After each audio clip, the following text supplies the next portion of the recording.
अस्सलाम वालेकुम। Hasan Nisar official YouTube के साथ मैं हूं नवीन अली। और चूँकि ये सभी को मालूम है कि इस वक्त भारत के अंदर किसान बरादरी, सिख बरादरी जो है उनके साथ किस किस्म का बर्ताव किया जा रहा है, और अब इसके असरात जो हैं पाकिस्तान में मौजूद सिख बरादरी पर भी पड़ने लगे हैं।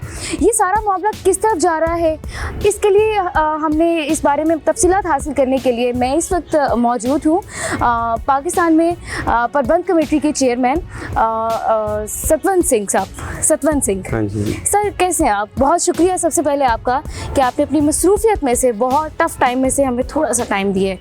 बॉस, मुझे ये बताइए कि ये सूरत हाल किस तरफ जा रही है? जो सिख यात्री भारत से पाकिस्तान आ रहे थे उनको रोक लिया गया है, आप लोगों के यात्री अब यहाँ पे रुकेंगे, क्या कहेंगे आप इस बारे में? एक्चुअली जैसे आप जानते हैं कि जहाँ पे भी सिख कम्युनिटी है और वो जितना भी आगे बढ़ती जा रही है कम्युनिटी और उनका जो लेवल है उसको रोकने के लिए हमेशा गवर्नमेंट सरकार ने सिख कौम को नीचा दिखाने के लिए उन्होंने हर पॉलिसी इख्तियार कर चुके हैं।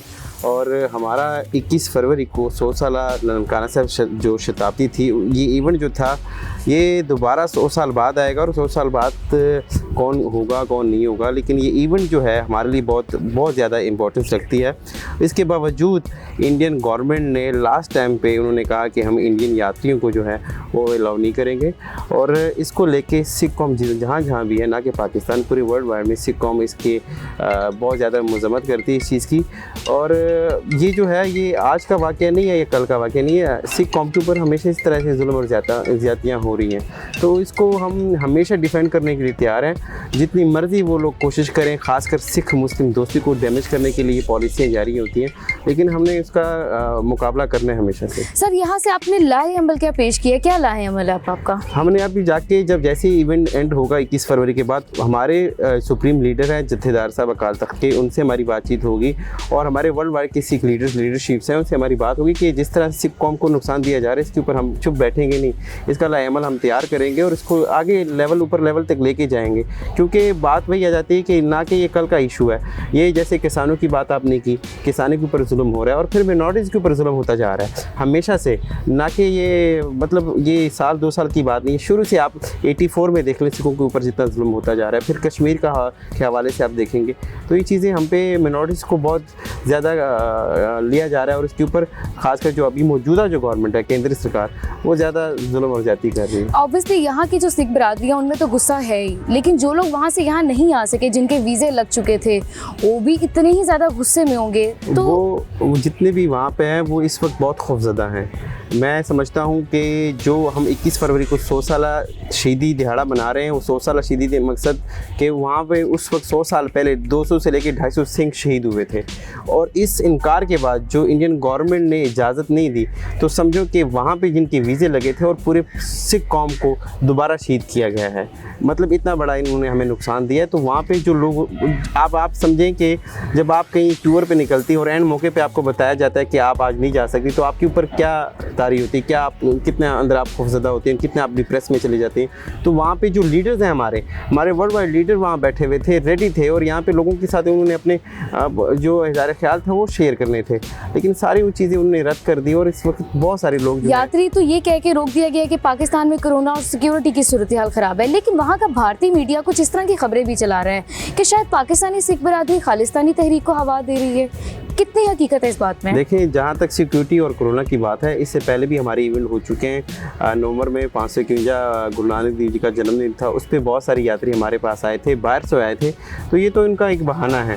और जहाँ तक खालिस्तान की बात है, खालिस्तान की तहरीक यहाँ से नहीं है, खालिस्तान की तहरीक इंडिया के अंदर से ही शुरू हुई हुई है, और ये लोग तो अपना हक मांगेंगे।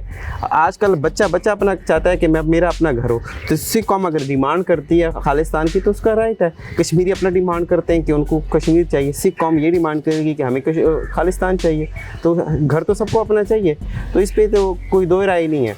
लेकिन जो इनका ये असल जो मकसद है वो भाईचारा है, खासकर जो भी रिलेटेड है पाकिस्तान के हिसाब से, वो भाईचारा तोड़ने की कोशिश में लगे हैं। ये जो तहरीक है, इस तहरीक को लेके यूरोप में भी और दीगर मुल्कों में भी बातें चल रही हैं, सिख बरादरी वहाँ पे भी जुलूस निकाल रहे हैं, तो पाकिस्तान की तरफ से क्या रद्द-ए-अमल जा रहा है? क्या ये भी इज़हार यकजहती कर रहे हैं? मैंने तो आपको पहले ही बताया कि हर बंदा, हर बच्चा, हर सिख, हर इंसान चाहता है कि उसका अपना एक घर हो।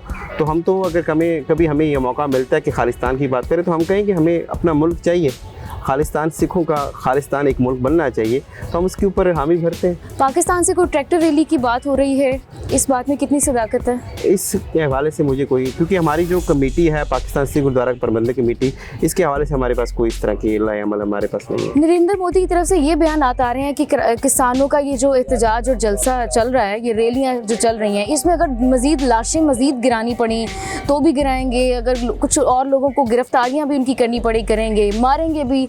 तो नरेंद्र मोदी को क्या पैगाम है आपका? असल में ना उनका काम है पैसा बनाना, और उनको अपने मुल्क की भी नहीं हो रही। इवन इनके अपने लोग उनके खिलाफ हो चुके हैं। जो मैं समझता हूँ, अगर कोई मुल्क चलता है तो किसानों की वजह से चलता है, और आज जो एहतजाज हो रहे हैं किसानों, वहाँ पे सिर्फ सिख नहीं है, वहाँ पे भी हिंदू भी हैं, वहाँ पे आपको मुस्लिम भी नज़र आएंगे, वहाँ पूरी एक सिस्टम बना हुआ है। तो उनको 2-4 लोग चाहिए जिनकी वजह से वो अपना बिज़नेस और अपना जो पैसा बना रहा है, उसको अपने मुल्क की, अपने लोगों की ज़रूरत नहीं है, ना उसकी कभी उन्होंने देखभाल की है। तो वो जो सिस्टम चला रहा है करप्शन का, वो करता आ रहा है। आखिरी सवाल, आपके जो सिख भाई बहन भारत में बैठे हुए हैं, जो जुल्म का शिकार हो रहे हैं, उनके लिए क्या पैगाम है आपका? मैं तो सबको यही कहूँगा कि जितनी सिख कम्युनिटी है पाकिस्तान में और पूरी दुनिया में, हमें एक मुठ होना चाहिए। जुल्म तो हम पे होते आ रहे हैं, ना कि ये आज की बात नहीं है, ये सालों साल हम पे जुल्म होते आ रहे हैं। आप जितना भी सिख हिस्ट्री पढ़ें, सिख कौम शहीदों से याद किया जाता है। सिख कौम वैसे कोई याद नहीं करेगा, अगर कोई याद करता है तो शहादतों की वजह से। तो हमारे ऊपर तो ये जुल्म और ज़्यादतियाँ होती आ रही हैं, लेकिन हमें एक मुठ होना चाहिए। जितने भी वर्ल्ड वाइड सिख कौम है, तो एक मुठ होकर इन लोगों के खिलाफ जो है डट के मुकाबला करना। खान साहब को कुछ कहेंगे? वज़ीर-ए-आज़म पाकिस्तान प्राइम मिनिस्टर जो हमारे हैं, वो सिख कौम को हमेशा एक से बढ़कर एक तोहफा देते आ रहे हैं। और जितनी भी, ना कि पाकिस्तान, मैं तो पाकिस्तानी हूँ, और पाकिस्तान का हर सिख खान साहब के मशहूर हैं, खान साहब के हम शुक्रगुजार हैं। इसके अलावा भी खान साहब को ये बताना चाहता हूँ कि आपको पाकिस्तान सिखों के अलावा दुनिया भर का सिख दुआएं देता है, दुनिया भर का सिख आपको सपोर्ट करता है, क्योंकि आपने सिख कौम को बहुत सारी चीज़ों से नवाजा है। बिल्कुल जी, आपने प्रबंध कमेटी के चेयरमैन सतवंत सिंह की बात तो सुन ली है कि जुल्म के खिलाफ ये लोग तो इकट्ठे हो ही गए हैं, और इसमें पाकिस्तानी गवर्नमेंट की भी बहुत ज़्यादा सपोर्ट हासिल है। अब भी आगे ये हालात किस तरफ जाते हैं, ये वक्त ही बताएगा। इंशाल्लाह आपसे दोबारा मुलाकात होगी। अल्लाह हाफ़िज़।